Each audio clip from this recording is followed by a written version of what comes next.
Maintenant, on diversifie un peu plus et on replante aussi du résineux. Donc on remet aussi des résineux pour garder l'aspect, surtout aux touristes, l'aspect résineux. Si nous reculons de 100 ans, nous regardons vers l'est. Metz est à 60 km à peu près. La frontière entre la France et l'Allemagne issue du traité de Francfort est à une cinquantaine de kilomètres. Ce qui signifie que nous sommes ici sur la frontière et surtout sur le premier obstacle de la frontière. Alors actuellement, ces superstructures du fort sont livrées à une pelouse spontanée. Cette superstructure est marquée par des trous, par des cavités, par des morceaux du fort qui surgissent. Vous avez ici devant nous une tourelle d'observation. Il faut imaginer le fort qui est dessous.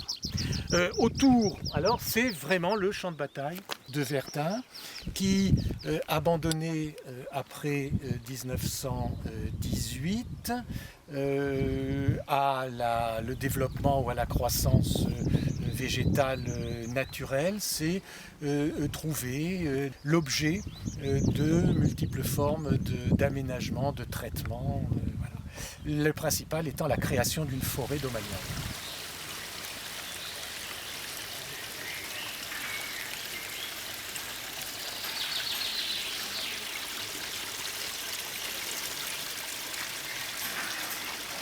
Le nom précis qu'on trouve sur les cartes topographiques d'avant la guerre, c'est ravin de la Dame. Mais ces ravins dans lesquels les soldats ont souffert, dans lesquels les unités se sont battues et ont eu beaucoup de pertes, ont souvent été renommés par les soldats ravins de la mort. Et il y a plusieurs ravins de la mort sur le champ de bataille, dont celui-ci, qui est célèbre parce que c'est Douaumont, parce que c'est le monument de la tranchée des baïonnettes.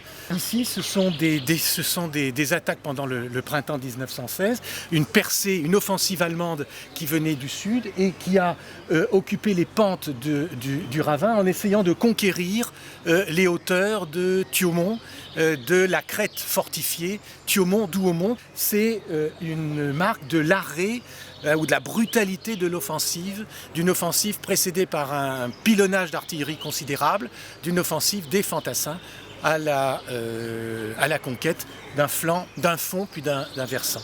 Et la forêt, ici, la forêt est spontanée. Elle s'est constituée petit à petit, décennie après décennie. Donc là, vous avez un des nombreux éclats d'obus qu'on peut trouver le long du sentier.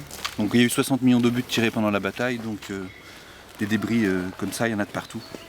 Il y avait plusieurs types d'obus, l'obus explosif comme ça qui donc envoyait des éclats d'acier un peu de partout. Il y avait l'obus à shrapnel, donc qui explosait à plusieurs mètres de hauteur et qui envoyait des billes de plomb un peu de partout. Et bien sûr l'obus à gaz, donc qu'on ramasse régulièrement. On récolte encore ici 15 tonnes d'obus non explosés par an. Sur les 60 millions d'obus qui ont été tirés, on en a encore pour des dizaines d'années de toute manière à ramasser ce qui n'a pas été explosé. Donc ça, on peut en trouver facilement en se baladant par ici. Ah bah là, il y en aura de partout. Si vous regardez un petit peu le long du sentier, ça c'en est un aussi, un peu plus gros. Voilà. La ferraille, d'acier. Voilà. Plusieurs tonnes à l'hectare. Hein.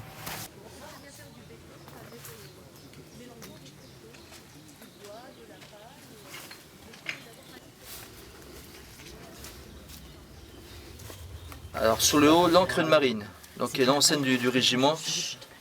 En contrebas, donc régiment colonial du Maroc, mais en fait c'est régiment d'infanterie coloniale du Maroc.